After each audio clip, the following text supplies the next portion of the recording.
नमस्कार एवरीवन। आज मैं आपको एक और सत्य घटना पे आधारित एक कहानी सुनाना चाहता हूँ, जो थोड़ी सी स्पिरिट वगैरह और आप उसे बोल सकते हो कि एक भूतिया कहानी पे आधारित है। तो इस कहानी में क्या होता है कि ये कहानी एक लड़के की है जो गांव से शहर की तरफ आता है। मतलब कि वो किसी हरियाणा के किसी एक गांव में रहता था और फिर वो दिल्ली शिफ्ट हो जाता है। दिल्ली शिफ्ट हो इसलिए हो जाता है क्योंकि उसे एमएनसी बीपीओ में गुड़गांव में एक अच्छी जॉब मिल गई होती है, जो कि एक हाई पेइंग जॉब होती है। अब उसके लिए वहाँ से डेली कम्यूट करना काफ़ी मतलब भारी हो रहा था, काफ़ी तकलीफ़ें हो रही थी। तो वो क्या करता है, दिल्ली के ही एक अच्छे खासे नामी एरिया में, जिसे आप बोल सकते हो कि द्वारका में, जैसे कि एक फ्लैट रेंट पे ले लेता है। और रेंट पे ले लेता है तो वो फोर्थ फ्लोर होता है, और फोर्थ फ्लोर वो रेंट पे लेता है। तो पहले ही उस फ्लोर को रेंट पे लेने से पहले कुछ ना कुछ कहानियाँ मतलब सुनने में उसके आ रही थी, क्योंकि जब वो रेंट के लिए पता कर रहा था तो पता ये चल रहा था कि काफ़ी बंदे जो आसपास रहते थे वो अजीबो-गरीब कुछ किस्से सुना रहे थे उसे। तो वो पर उस चीज़ को इग्नोर कर देता है, और लैंडलॉर्ड भी उसे हंसी मजाक की तरीके से बातें निकाल देता है कि यार ये आसपास वाले तो बस कहानियां बनाते रहते हैं, आप इसकी चिंता ना करें और आप आराम से रहें और आपको कोई तकलीफ नहीं होगी।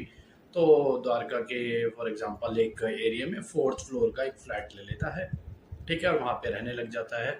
और जब वो वहाँ पे रह रहा होता है तो पहली रात जब वो शिफ्ट कर रहा होता है तो उसे कुछ अजीब सा लगता है कि यार मतलब कुछ ठंडक सी ज़्यादा महसूस हो रही है, कोल्ड ज़्यादा महसूस हो रही है, और ऐसा लग रहा है कि जैसे उसे कोई देख रहा है। पर वो इग्नोर कर देता है क्योंकि उसके दिमाग में वो चीज़ें होती हैं कि यार पहले ये बंदों ने बोल रखा है तो शायद मैं उसी सोच से आगे बढ़ रहा हूँ।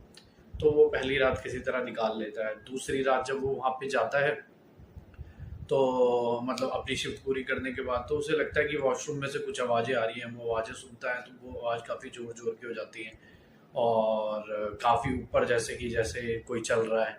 तो थोड़ा सा डर जाता है, लेकिन वो उस रात भी निकाल लेता है। तीसरी रात वो देखता है कि जैसे ही वो वॉशरूम की तरफ जाता है ना, तो शीशे में उसे एक लड़की की परछाई नज़र में आती है। और जैसे ही वो पलट के देखता है तो कुछ होता ही नहीं है। तो वो काफ़ी डर जाता है उस दिन वो इतना डर जाता है कि वो उस फ्लैट को छोड़ के उसी समय चला जाता है, और वो मकान मालिक से बात करता है कि मैंने जो सुना था तो क्या ये सच था या सिर्फ ऐसी मनगढ़ंत कहानियां थी। तो मकान मालिक उसे सच बता देता है कि यहाँ पे पहले एक लड़की रहती थी जो कि काफ़ी डिप्रेस थी, और उसने यहाँ पे सुसाइड कर लिया था। और सुसाइड करने के बाद में ऐसा लगता है कि उसकी आत्मा हमेशा यहाँ पे घूमती रहती है, और जिस वजह से यहाँ पे कोई फ्लैट लेना नहीं चाहता था।